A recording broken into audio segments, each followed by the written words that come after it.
Hello, everyone, and welcome to another episode of the Gaming Aroma podcast.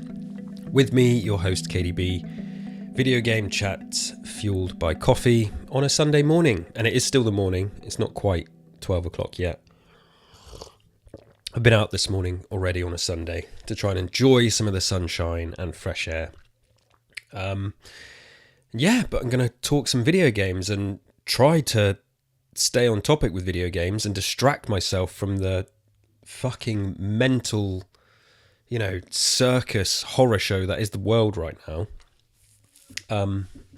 You probably know what I'm referring to, but Jesus. Anyway, this is a video game podcast, and I'm going to keep it that way.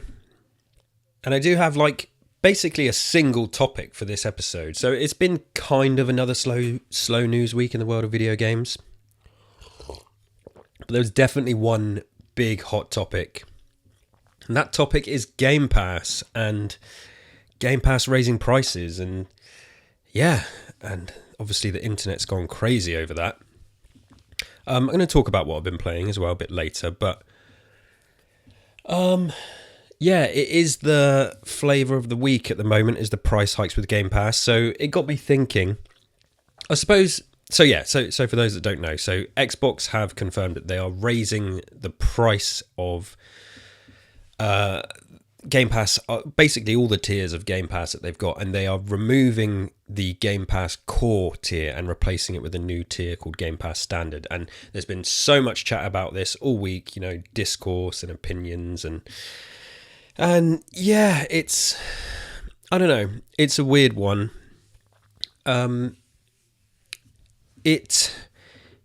First of all, why are these Xbox price hikes bigger news than, the price hikes of anything? And I don't just mean PlayStation and Nintendo price hikes. I mean, all the other streaming services. And, I think Disney and Netflix definitely took a lot of flack for their price hikes. But if you think about PlayStation and Nintendo, nobody really loses their mind about those price hikes. And I think that's probably because people don't really care about those services because they're mostly pretty bad. And I don't think I'm being tribalist by saying that. The services are fine. I just think the use cases for them are much smaller, for various reasons. So when PS Now gets a price increase, most people don't really care because I don't think most people with a PlayStation 5 have got PS Now. But when Xbox does it, obviously Microsoft and Game Pass is their main thing, so it becomes the main, the main target for discussion, I suppose, and people love to rag on Microsoft and Xbox. They're the big one, they're the ones with all the money, so them, dare they ask for even more money, they get directly under the spotlight. So it's weird that it's bigger news, but it is. I've seen a lot of various takes and opinions and stuff. And I think in the past I haven't talked about Game Pass much on this show. I suppose my general feeling for a long time is that it's obviously incredibly good value for money. We know it is. There's no argument there. The offering is incredible and better than any other, gaming subscription service. There's no question there. Do I feel that it's good for the industry as a whole and game development and spending habits? Well, maybe I'll get into that in a minute. But I suppose, some of the main questions that have been going around are things like, is Game Pass bad for the industry? What about indies? Exposure for indie games? Do people buy games anymore? I've seen some pretty hardline takes on stuff like short-term gains over long-term games. And I think maybe sometimes these people aren't living in the real world because it's that kind of view applies only to the gaming industry of 15 years ago. Things are not the same anymore. Consoles aren't growing. What kids want is different. What players want is different. How people get their games is different. And this is long before Game Pass was a thing that this stuff was changing. Game Pass, I think Game Pass actually feels a bit like the answer something. It feels like the answer to something that isn't being provided elsewhere. I've got lots of thoughts on why, but yeah, some people are very hard line on it being damaging for the industry and it's not a good thing. And there's two ways to look at it. There's one that's like, well, I'm the consumer. Is it really my job to care or even be, or even know what goes into sort of the pricing and distribution and publishing of something that I'm buying? So much goes into, getting a product into my hands, if you like. It's not really possible for me to know everything that goes into it and all the ins and outs and how much stuff costs and why it costs that. We have a very kind of sky high view of it all. And I try to educate myself as much as possible on the processes and, budgets and business deals and how it all works and this kind of stuff. Because I am interested, because I love gaming, and I am, I'm interested in that side of it, as well as the creative side, the artistic side, and the end product. I just think it's interesting. And I know there's loads of, hardcore gamers out there that probably don't care about any of that stuff. They don't care how they're getting their games or where they're getting their games. And, my point is, should they? Should they care? It's a question. It's just a question. So yeah, people are very hard on saying that it's damaging for the industry. But yeah, as I say, console sales aren't growing. The consumer habits are different. What the next generation wants is different. What about things like loot boxes and black hole games like Fortnite and Call of Duty, Warzone, PUBG, all of this stuff, loot boxes and free to play games, to me feel like they've caused they've caused more quote unquote damage to the industry than Game Pass, because they're the things that have shifted the industry to a place where Game Pass kind of needs to exist to make it work. As I say, if Game Pass is like the answer to this that isn't really being provided everywhere yet, I think we'll see it more and more.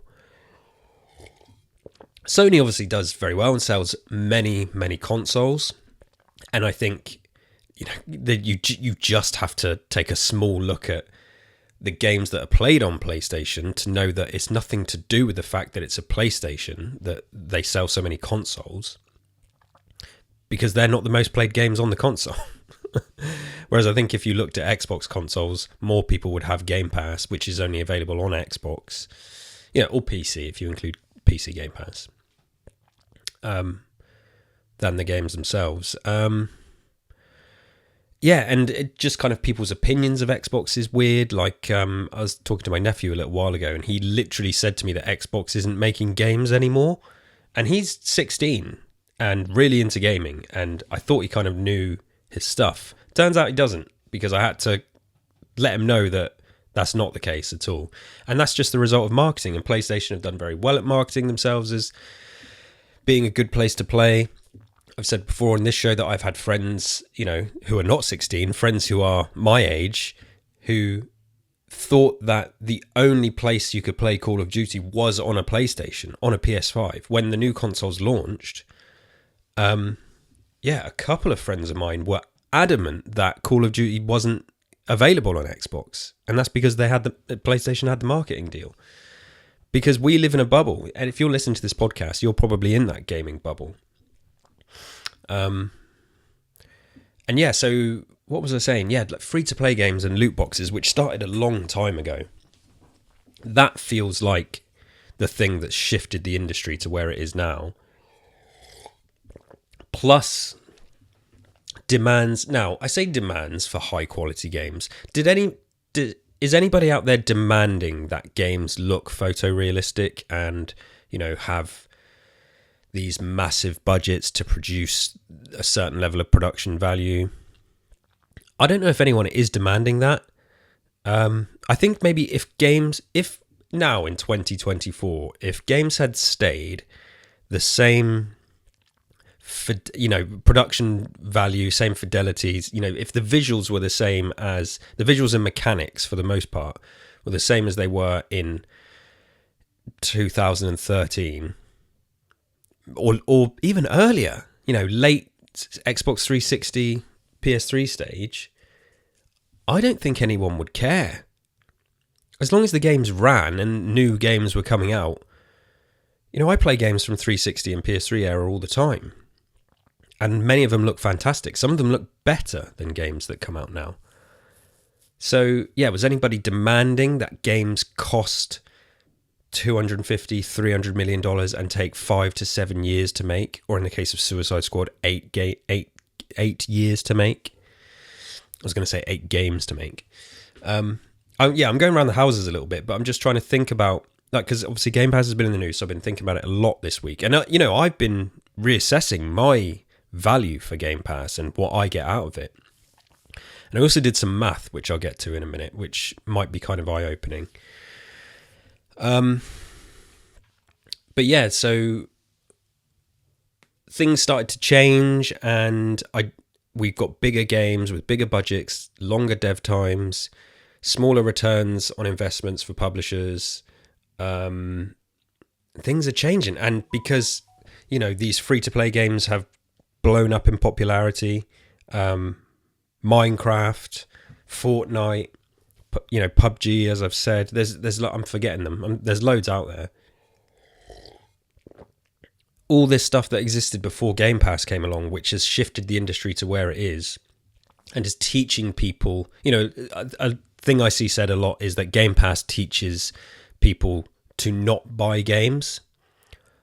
I just don't think I agree, because I can only speak anecdotally, but I'm spending more on games because of Game Pass, which is a weird way to look at it. And like I say, I've done some math. I'm going to get to some numbers in a minute, which are quite hilarious. But I know that I'm just one person and I'm one use case. Yeah, where was I going with that?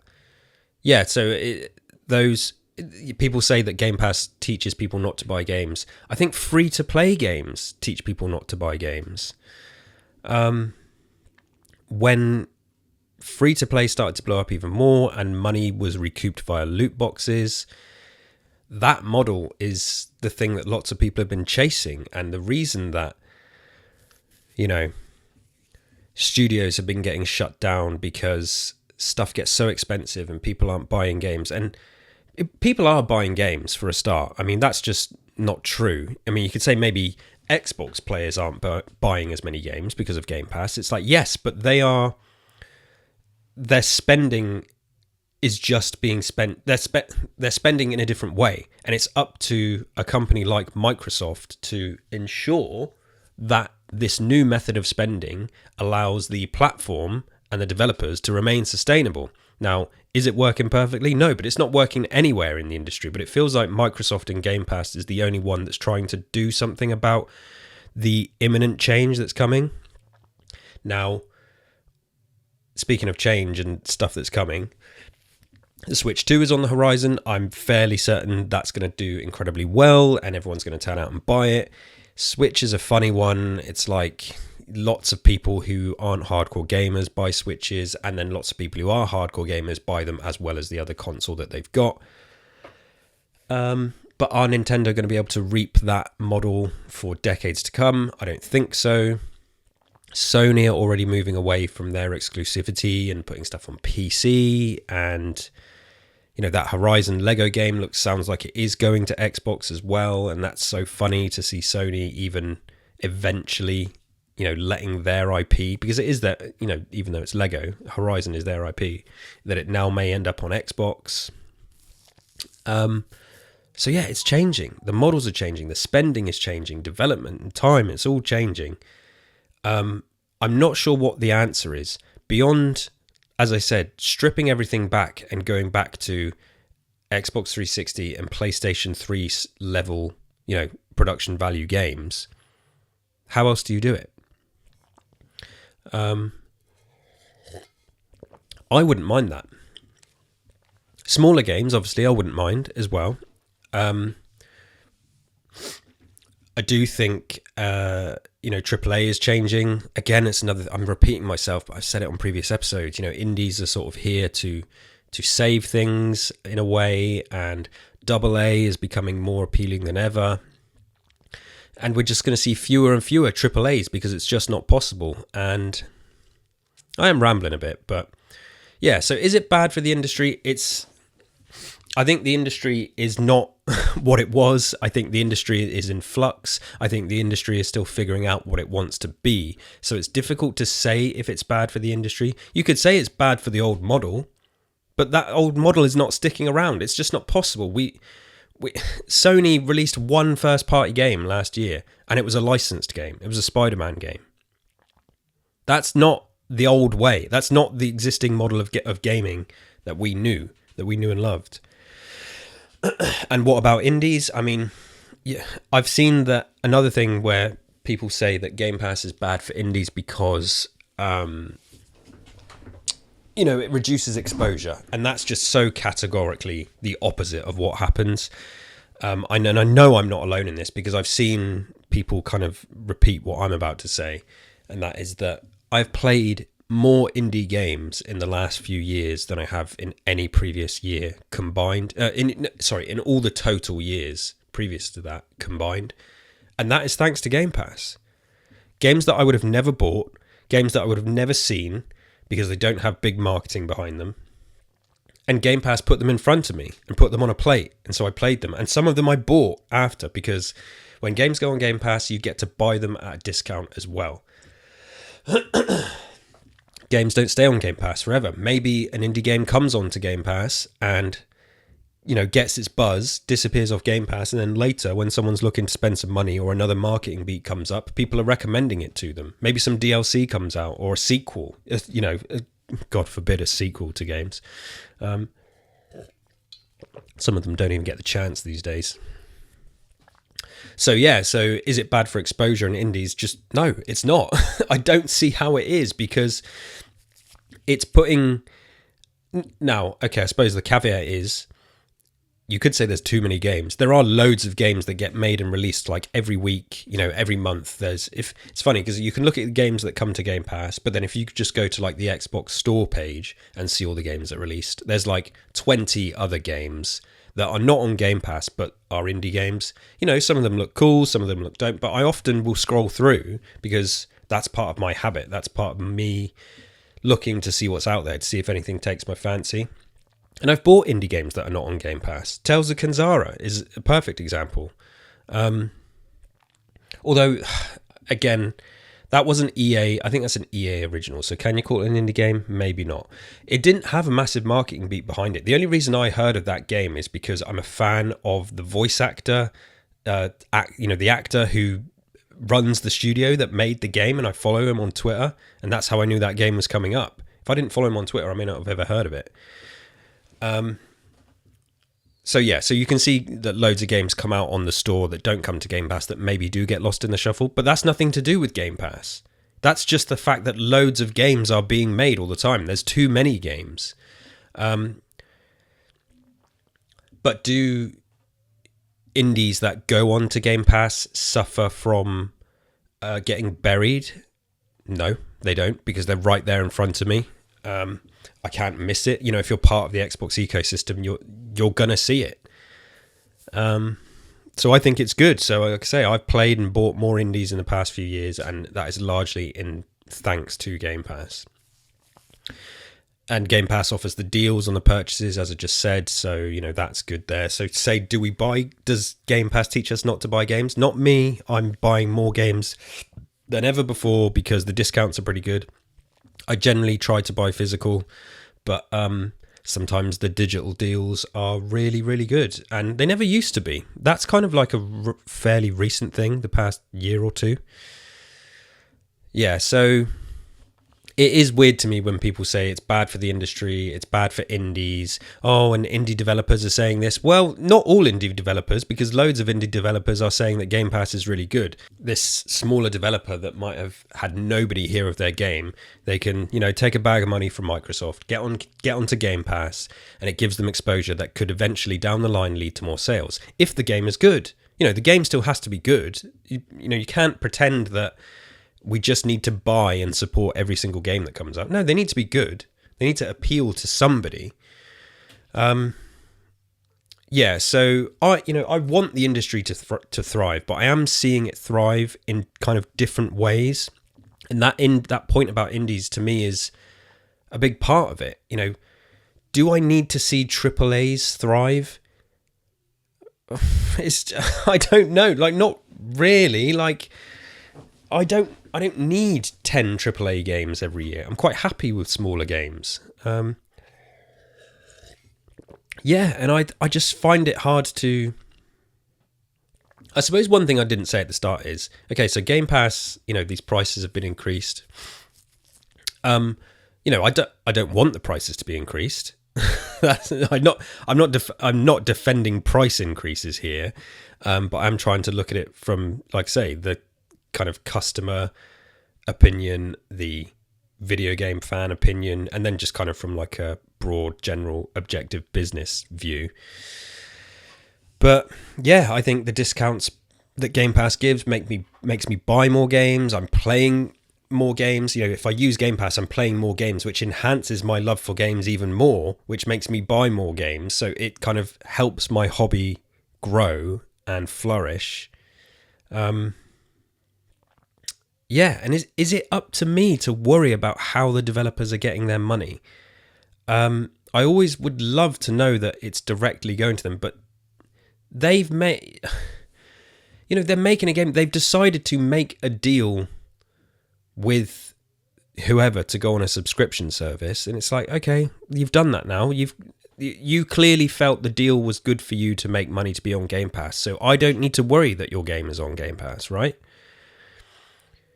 And for the indie games that aren't on Game Pass, I've generally gone out and bought them. Sorry, my phone's buzzing off. Yeah, it's a weird one. It's like an ongoing weird one. It's difficult to talk so categorically about Game Pass in a time where, as I said, everything is in such flux. I do think the black hole games and loot box stuff gets massively overlooked, and that's like irreversible damage that stuff has done, because young kids, they don't care about the platforms. They care about just playing the game, being able to play Fortnite on their phones and all this kind of stuff. Yeah, and price increases will affect different people in different ways. Some people have just got loads of money, and and they're fine. They can pay it. They don't care. That's not me. I budget for the month, and I am very wary of where my money is going. I've constantly felt like Game Pass is good value. And on that note, so yeah, is it good value? How much value for money is Game Pass? I did some adding up, and this is obviously just for me. The thing to remember is, how Game Pass and how my gaming habits work for me is not going to be the same as it is for others. I think if you only play like 2 or 3 games a year, Game Pass doesn't make any sense. If you're just like a FIFA and a Call of Duty player, or you just play first-person shooters, or you just play Elder Scrolls Online or Fallout 70, you just play an online RPG that takes up most of your time, you're not really interested in the wider gaming world, of course Game Pass doesn't make any sense. It makes no sense whatsoever. But if you're someone like me that likes to play lots of different genres, I also have another person I have 2 other people in my house, but I have another person in my house, my son, who uses Game Pass a lot and plays games a lot. I like to play different genres. I like to try different things. I like to soak up as much as possible. So on paper, it's like, yeah, surely it's a good deal. But if you don't have time, or you're not interested in playing loads of games, yeah, don't bother. Game Pass makes no sense. Excuse me. So yeah, I did some math. This is my use case. So as I say, remember, it's me. We have one Xbox. Well, we actually have 2 Xboxes, but the other one doesn't get used because it's an old Xbox One. There's me and my son. Has my wife ever taken advantage of Game Pass? I think she might have played like 1 or 2 games in the past, but generally she just plays her Switch. So yeah, I just looked at January to July 2024. So my Game Pass Ultimate subscription is $12.99 a month, right? So $12.99 a month times 7, so that's January to July. That's £90 and 93p. That's how much I've spent on Game Pass this year so far. Obviously, I've had Game Pass for years, but I just think to just take a sort of micro look at it, I thought, right, let's imagine that I'm starting fresh January 2024 with Game Pass. Is it good value this in the here and now, which is what we need to think about. And current, obviously I know the price is going up in September, but I'm just working off the current price for some perspective of the past 6 months or nearly 7 months. So yeah, my total, £12.99 a month times 7, £90 and 93p. So nearly 91 quid from January to July. Now here are all the games that I have played on Game Pass this year for at least more than an hour. Not games that I've just fired up for half an hour and tested and kind of, dossed around in. And when I say more than an hour, most of these games, I think there's maybe one on here, which I'll get to, that I have probably only played for about an hour and 15 minutes. The rest of them, I've either played to completion or have played for multiple hours or, a good chunk of time, 3 or 4 hours, and they're games that I intend to go back to. And this is just Game Pass games. This is not including the games that I've bought that are not available on Game Pass. So let's go through this. The games I've played this year on Game Pass. And this is not in play order. This is just, I think it's in play order backwards because I used my Xbox app to go through, and it's mixed up a little bit because what I've done here is I've split this into a couple of lists. I've got the games that I have played, me specifically, that I would have played of my own accord. And then there's games that my son has played of his own accord. I may have played the game with him.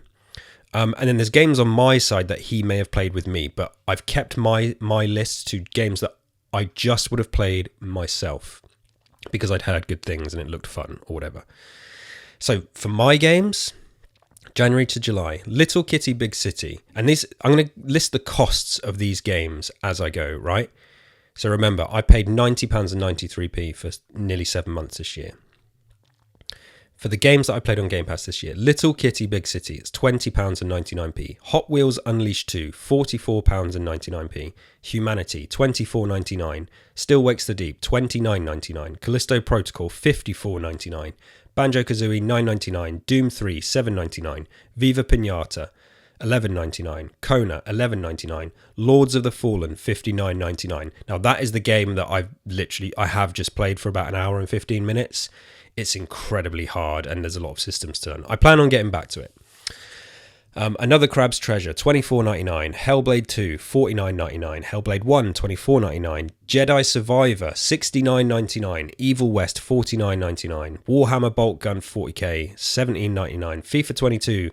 Now, there was no price for this because you can't buy it anymore, so I just put 15 quid. And I think that's a massively conservative price there because I think it's more expensive than that. Yakuza 0, $14.99. Crazy Taxi, $6.75. Maquette, £16.74. Unpacking, £16.74. Firewatch, $12.79. And Venba, $12.99.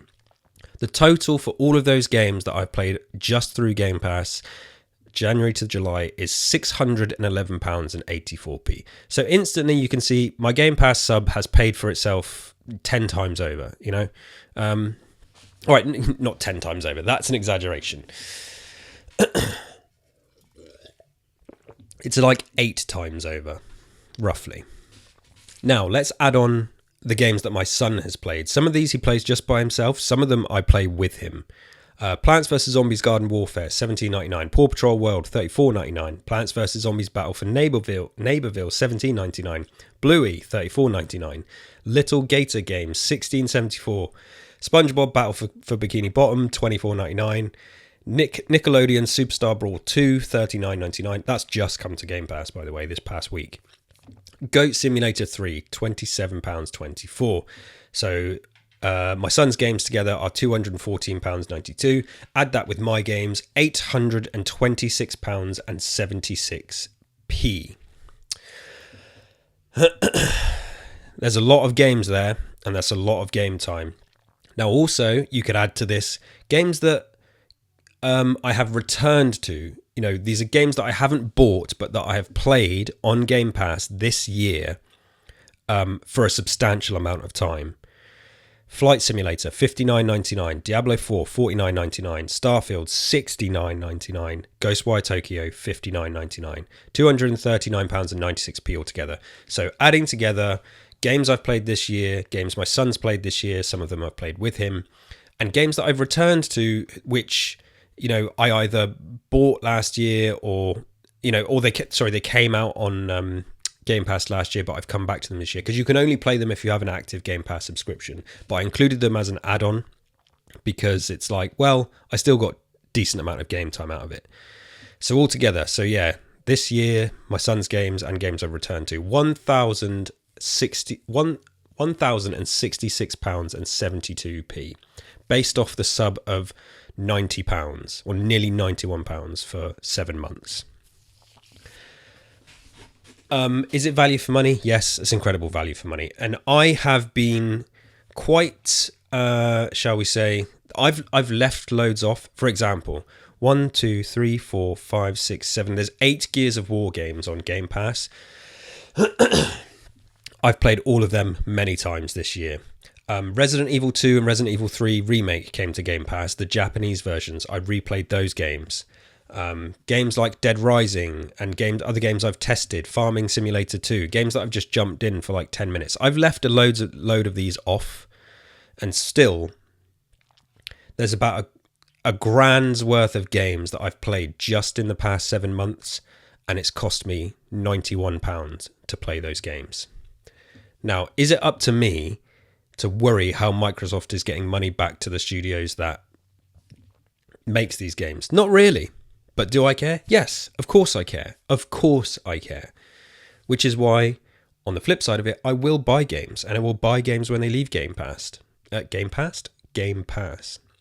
But, I mean, that blew me away just adding it up myself. Like, I knew I was saving some money with Game Pass, but that's an astronomical saving for... And these are just the games I've played. If I had more time, I would have played more. There's so many games on Game Pass that I would love to play that I just haven't, because I've been busy playing other games, busy having a life, busy working. So just from my use case scenario, somebody who plays games most days, sometimes I will go a week without being able to play any games just because life gets in the way. But, you know, what am I? I'm an average full-time worker, family man, you know, 1 kid. I get a decent amount of gaming time in, not as much as I'd like to, and I've still made an astronomical saving there thanks to Game Pass. So it's perfectly good value for money. That's not up for debate. We know this. Is it training me to not buy games? No. As I've said, if anything, it's making me like games even more, and not just buy games for me, buy games for my kid as well. Because a game might leave Game Pass, and then he twists my arm, and then we buy it. We buy an actual version of it. I've said before how we go into CEX, and he always picks stuff up that he likes as well. And I know the resale market, the money's not going back to the developers, but you know, you get my point. I'm spending money on games. Where I spend the money is just different, and that was always going to happen because of the way the industry's changing. We can't go back. Like, people saying this is doing damage to the industry. It's like, again, I repeat myself, what industry? What industry are you talking about? This is not the year 2000. This is not the year 2005. It's not even the year 2010. Things are different. This is the way it's going. Just the same way movies have changed, just the same way music has changed. Do I like it? Not really. I mean, I'm happy to be saving money, but change is always difficult. Change is always rough. Adjusting habits is rough. The changing world is rough. It would be great if everything stayed the same, you know, to a certain degree. But that's just not the real world. Like I say, these people aren't living in the real world. And I've seen people then just throw in things like, yeah, capitalism. And again, it's like, it's just such a nothing comment. Like, what do you want me to say to that? How do you respond to this?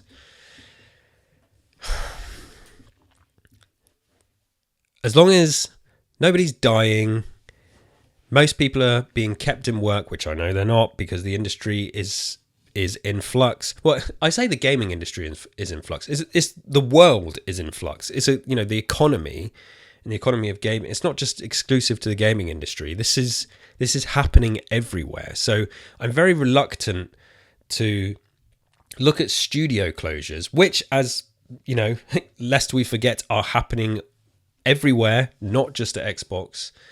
But I'm very reluctant to look at studio closures and go, well, if only Game Pass didn't exist, then this wouldn't happen. It's just bullshit. That's just not what's causing it.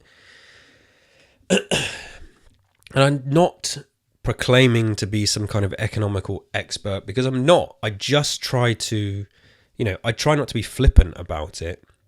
I try to accept that there are different use cases. I try to accept that things are changing. I try to vote with my wallet. I use Game Pass. And I buy games. Now, everyone isn't me. There's lots of people out there that won't be buying games. Are they making that much of a difference to the industry? What industry? It's changing. The way money is changing hands is different. Microsoft will have to pay developers up front to get the game on Game Pass. They never had to do that before. So the developers are getting money, and what kind of deals they get is, it's up for debate. I wish I knew. We don't get this kind of data. I think I remember when some Stadia stuff leaked a while back. They paid to have Resident Evil on their platform, right? Let me just see if I can find that. Internal documents said that Google Stadia paid Capcom $10 million for Resident Evil 7 and Resident Evil 8, and Sony paid $5 million for Capcom to make Resident Evil 7 for PlayStation VR. That's a lot of money just from the Resident Evil VR one is different because that's like developing a game. But Stadia paying Capcom $10 million for 2 Resident Evil games that already exist just to be on their platform, that gives you a sort of insight to how much money is flying around here. And I don't think I would say, if you think, okay, Stadia was obviously desperate for content, maybe they had to fork out for Capcom to make, because basically Capcom would have had to make a port for Resident Evil 7 and Resident Evil 8. How much work is involved in a port, I'm not exactly sure, but essentially it's going through and changing some interfaces and some UI stuff, because it didn't need to run on a new console. It was cloud-based stuff, so basically just had to run on, I guess, a PC version. So yeah, they just had to change some stuff to make it Stadia visually, I was going to say relevant or whatever it is. You know what I mean? But that's a shitload of money. Microsoft obviously has a very successful service in Game Pass, so they have a bit of leverage there if they go to an indie developer, or not even just an indie, a large developer or large third-party publisher that's, you think of Batman Arkham Knight that's on Game Pass, that's been on there for years. How much are Microsoft paying Warner Brothers for that? A lot of money, I expect. So studios are getting paid. Indie devs are getting paid. Indie devs will get less because they're indie devs. And it's just but, Microsoft claim to be doing more, to be helping indies, and you see them doing more. You see them doing more than most other people. It's a business. It's a business. They all want to make money at the end of the day. The indie devs want to make money as well. Otherwise, they wouldn't strike up these deals. So yeah, that's what I mean when people just say, "Oh, capitalism." It's just a pointless comment. It's just a nothing comment. It contributes nothing. Don't say that to me, because I'm not going to have a conversation with you about it. It's yes, that's the world we're living in. What else was I going to say? So is Game Pass worth it to me? Yes, it is, clearly, just by those numbers I told you about. Now, what is funny to me is, so there's another thing that people kind of lost their minds about. Is people said, oh, they're taking away day one games. Well, they already did that. They already did that with a core tier. that came out last year. I think obviously why there was less fuss is because there was no price increase. The Core was the new cheaper tier, right? Core, for those that don't know, is a tier of Game Pass where you just get like 30 games and not day one games. So you don't get the 150 plus or whatever it is that's on there now. And it's like the cheap version. So maybe that's why people made less fuss. Whereas now, a lot of people said, oh, they're taking away day one games. Well, they're not. They're actually not taking away day one games away from anyone that is subscribed to a tier that has it. What they've done is added another new tier. Oh, so before I go on, what I will say is, yes, it is all really fucking confusing. Microsoft are terrible at this. All these different named tiers, it's not easy to understand. No matter how many charts they put out trying to explain it, it's not easy. And the way that they market Game Pass is terrible because there's still people out on the street that don't even know what Game Pass is. Why there's not like TV adverts for Game Pass all the time that just in clear black and white explain what it is, I have no idea. And to me, that says, well, obviously they feel like they don't need it. Game Pass, what they got 30 million subscribers getting, let's just say that's $12.99 a month from 30 million people. They're making plenty of money. And that doesn't include the service games that are on Game Pass where people are spending loads of money through that, where they get a cut of. So yeah, maybe they're like, we don't need to advertise this on TV. We're fine, thanks. But it is confusing, all the tiers. So what they've done is they've added a new tier called Standard, which still has the Game Pass library, but it just doesn't have day one releases. And I thought about this. I was like, do you know what? Actually, so my Game Pass Ultimate would be going up to what? From $12.99, I think, to $14.99. So from like 13 to 15 quid, I think. I think they're each going up between like £2 and £3. So it's like, with that price increase, is it still worth it for me? Yes, it is still good value for money. In my use case, if it was just me, just playing fewer games, then yeah, maybe it wouldn't be worth it. But this new Standard tier is interesting because it's a cheaper option of Game Pass, and the reason that how they're swinging it to be cheaper is you don't get day one games. They will be added at a later date. And apparently, I've seen some reporting about this, that they've kind of internally said that this is a case-by-case basis, and it could be anywhere between like 9 months to 12 months to even longer for certain games. So, but I looked at that tier and I was like, okay, so who is this for? And it's like, well, actually, this makes logical sense because this is just a tier for people who want Game Pass, but if they can save a bit of money because they actually don't care about playing the games, day and date, day one, so when Call of Duty launches in October, do I want to play that day one? I don't give a shit. I could not care less. I will play that Call of Duty game because it's coming to Game Pass and it's, really high production value, and it's like, okay, let's see what you paid all this money for. I'm happy to try it out. I don't mind a bit of mindless shooting fun now and again. I'll probably stay completely away from the multiplayer, but I'll check out the campaign. Yeah, so I look at that and I'm like, I don't care. When Forza Motorsport came to Game Pass day one, did I want to play that game day one? No, don't care. I did play it, but if I was on a tier where it was like, oh, you don't actually get that for another 12 months, I'd have been like, fine, I don't care. Starfield, obviously, I wanted to pay day one, but I would have bought that game outright anyway, and I did pay for the premium version, which is like an add-on top. I paid like 30 quid and it got me the DLC, the soundtrack, digital art and stuff like this, so I got lots of stuff, and I got to play the game a few days early, which I know people hate, but I don't fucking care. I wanted to play it early, and it's not like I just played to play it early. I got extra content that I was perfectly happy to pay 30 quid for. Anyway, so not every Xbox first-party game that comes to Game Pass I want to play day one. So this new tier is for people that don't care about FOMO. They're happy to wait. Lots of people don't have time. Not everyone who likes gaming and has an Xbox has the time or the willpower or is bothered about playing games on launch. And you know what? There's something to be said for nobody playing games on launch because most games don't fucking launch in their best state these days, and you're better off waiting until a few patches later and when the game's a bit cheaper. So it's like, yeah, this new... I've seen people criticising the standard tier, and it's like, what are you criticising?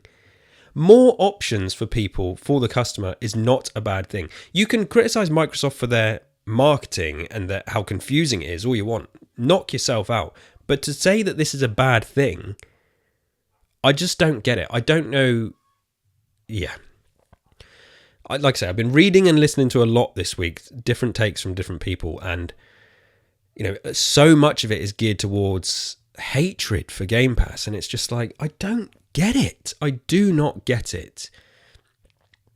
The other thing that I did see coming up is, people want to blame Game Pass for buying habits and spending habits. Why does nobody blame Steam sales? There's this kind of agreed thing with, because I don't use Steam or PC, but there's this thing that the Steam do these big sales, right, where you can get like 90% off games on PC. And it's well known that loads of people just wait for that all the time. Is that not damaging game sales and game numbers? Has Steam not taught PC players to just don't bother buying a game on day one, wait till we put it on our sale? Nobody's really having a go at them for that. Yeah, it's really, really fucking weird. Yeah, so long way to a short point. I don't think there's a right or wrong answer. I'm not sitting here saying I'm right. I'm just sitting here saying I'm very confused at the kind of vitriol and hatred towards it. I think there's a lot of people online talking about Game Pass who don't use Xbox, and I think that's what it is. Because I think until like the Xbox ecosystem, it's the best one out there. There's no arguing. This is an objective fact. You talk about game quality all you like, and what your gaming tastes are. Ecosystem, cross-play, cross-save, play anywhere, backwards compatibility, like it's not up for debate. It's the best one out there. I think a lot of people that complain about Xbox aren't in the ecosystem. They don't really know what they're missing. They don't really understand what they're talking about. They talk about Game Pass. These people don't really use Game Pass, so they don't get it. Game Pass isn't for everyone. It's there. It's not like Netflix, which is another thing, and I think I've mentioned this on this show before, is, Game Pass is curated. Netflix isn't created. People complain, people compare it to Netflix and say, look at what Netflix has done to the movie industry. We're not in a world where the only way to play certain games is on Game Pass. Netflix, that you want to watch the Netflix originals, you have to subscribe to Netflix. You can't buy them. Xbox, you want to play the first party games? Buy them. You don't have to subscribe to Game Pass. You don't have to subscribe to Game Pass for anything. But subscribing to the Game Pass gives you games at a discount, gives you the subscription library that's curated. Games come in, games come out. The first party games stay there for the most part. They don't stay there forever. Forza Horizon 4 is disappearing this year because of a licensing thing. So there you go. They don't stay there forever. And it will be delisted, so you can't buy it. Apparently it's just advisable to go and buy a cheap physical copy now. Where was I going with that? Yeah, I've just seen people comparing Game Pass to Netflix and saying, look how it's destroyed the movie industry. It's now Game Pass is destroying the games industry. Well, it's not, because it's not the same thing. It is not the same thing as Netflix. Yeah. I have been around the houses on this. I think it's great value for money. I think the ever-changing industry has yet to settle and reveal what it's going to be for, the long term. People talk about short-term gains over long-term gains. I think it's because no one knows what the long term is going to be yet. Because the advances in technology, the advances in AI, the advances in consumer spending habits and sort of things that they desire. The economy is in the toilet. So it kind of makes sense that it's existing. To invest in, and when I say invest, I mean like just as a customer, where to spend your money. I don't mean, invest. To invest in something like PlayStation is fine, but I think even PlayStation have kind of openly said that things are changing and they have to adjust their strategy, and they will be adjusting their strategy. I just think it's a matter of time. I don't want to see physical games go away, but we all know they are. I think Xbox will probably be the first ones to do it, and it will be painful, but they know that the writing is on the wall, right? So they're just going to do it, and then Sony will follow suit, and then Nintendo will probably be the last ones to follow suit. Yeah, I'm interested. I'm not terrified. I'm not scared of it all. Like, it's some of it can be frustrating. Of course, it's horrible when the studios get shut down and stuff. But as I said, I don't think Game Pass is the reason studios are getting shut down. How much headspace should I waste worrying about the business side? All I want to do is I want to enjoy good games. I want to make some fun memories with my kid. Kill some time for myself. I want to blow off some steam with some games. I will pay for stuff that I think is worth paying for. It's not really my job to worry about the ins and outs. I just do it because I'm just kind of interested, and I chat about it and rant about it on here. And yeah, I think bigger damage is being done by huge budgets, long-term dev times, chasing the dragon of, the Fortnite dragon, if you like, loot boxes, I say loot boxes, I mean microtransactions. Yeah, so it is interesting. What do you think about Game Pass? Let me know. Tweet me, leave me a comment on this video. I think you can leave comments on the podcast now, which is quite good, on Spotify. I saw a pop-up note on the back end thing. Yeah, so it's different. Everyone has different use cases. It works perfectly in my case. And yeah. What else? Oh yeah, just quickly. So it was funny because I was going to talk about this. I should have said this first, but the news article I picked up was from True Achievements, and that's Nickelodeon's All-Star Brawl 2 sees a 34,744% increase in Xbox players since the game arrived on Game Pass. So that seems pretty good for that game, right? My son and I have been playing this game. Downloaded it straight away. Basically, it's Super Smash Brothers, but with Nickelodeon characters. It's good fun. Yeah, this article from True Achievement says, since joining Xbox Game Pass last week, our data shows that Nickelodeon All-Star Brawl 2 has had a massive uptick in Xbox players.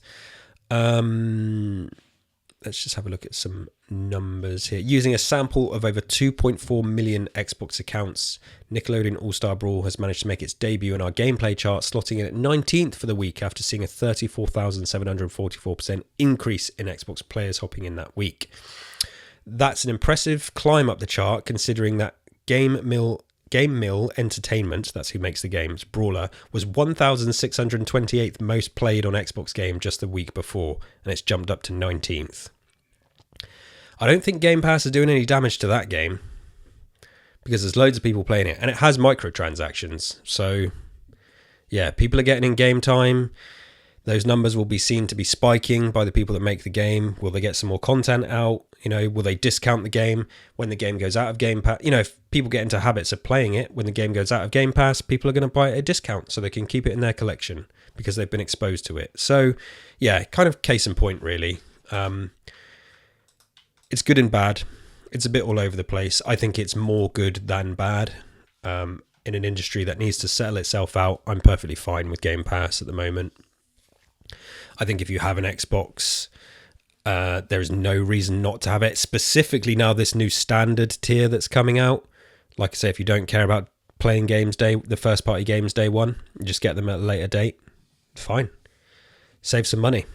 And I've been eyeing it up because I don't care about it. And I'm just like, well, I've clearly worked out that Ultimate will still be great value for money for me, but if I wanted to save a few quid a month, I may as well just downgrade. No problem to me. Right, that's it. Oh, what have I been playing? To be honest, apart from Nickelodeon All-Star Brawl 2, just a little bit more of The Last of Us, and I've been playing loads of Gears of War. Played some Gears of War 3 Horde with some of the First Aid Spray folks, which was fantastic. And I've been going through Gears 2 and 3 and 1 and just doing like achievement cleanup. And it's so awesome. Like I was doing some yesterday, and it's like, it is awesome that I'm still able to pop these achievements like nearly 20 years later. Yeah, that's really cool. So that's a good sign for game preservation. Hopefully that stuff keeps up. Because I think for achievements to work, the servers have to be on, right, for the game? Or at least the Xbox achievement server needs to be on. I don't know how it works, but yeah, it needs to ping the Xbox server. So I don't know. But I just thought it was cool. It's just funny, like I go back and look at my first achievement on Gears of War 1. Unlocked Christmas Day 2006. And I can put in that game today and still pop a few of those achievements that I haven't popped nearly 20 years later.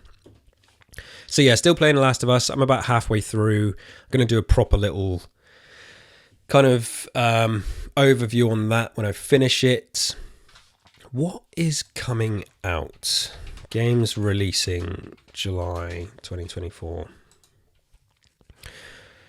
The First Descendant is out. I see people chatting about that. It's of no interest to me whatsoever. What about August? Again, nothing that's really captured my eyes. That Star Wars Outlaws game is coming out, which I know looked good, but I won't be there day one. Yeah, it's not until we move later in the year and some of the bigger Xbox games and stuff. Silent Hill 2, but obviously that's on a PlayStation. Yeah, I'll go through some of these games later. But yeah, for me, I just wanted to rant a bit about Game Pass today. Hopefully I've made some kind of sense. Coming off as a fanboy, as always. I know I am. I don't think I'm a fanboy.